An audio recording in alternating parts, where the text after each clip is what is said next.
মাননীয় স্পিকার,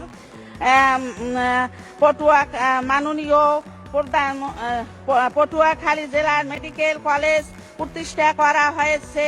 পায়রা তৃতীয় সমুদ্র বন্দর এবং তৃতীয় 1320 মেগাওয়াট ক্ষমতার বিদ্যুৎ কেন্দ্র স্থাপনের কাজ শুরু হয়েছে এবং দ্রুত গতিতে এগিয়ে চলছে।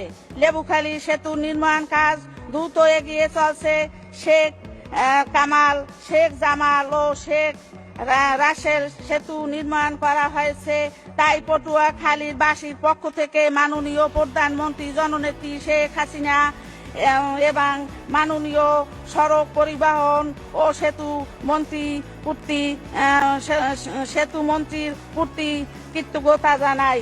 মাননীয় স্পিকার, মাননীয় প্রধানমন্ত্রী জননেত্রী শেখ হাসিনা সরকার দেশ এগিয়ে যাচ্ছে। সারা দেশের ব্যাপক উন্নয়ন হয়েছে, মানুষ ভালো আছে, মানুষের জীবনযাত্রার মান বেড়েছে। কিন্তু জামাত, বিএনপি তথা খালেদা জিয়ার এই উন্নত অগ্রযাত্রা ভালো লাগে না। তাদের ভালো লাগে দেশের মানুষকে হত্যা করতে, দেশের অর্থনীতিকে ধ্বংস করতে, দেশের অগ্রযাত্রাকে থামিয়ে দিতে।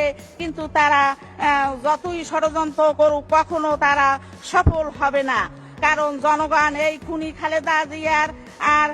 খালেদা জিয়াকে আর দেখতে চায় না। মাননীয় প্রধানমন্ত্রী জননেত্রী শেখ হাসিনার নেতৃত্বে দেশ এগিয়ে যাবে। শেখ হাসিনার সরকার মানে দেশের উন্নয়ন, এই জন্য বারবার দরকার।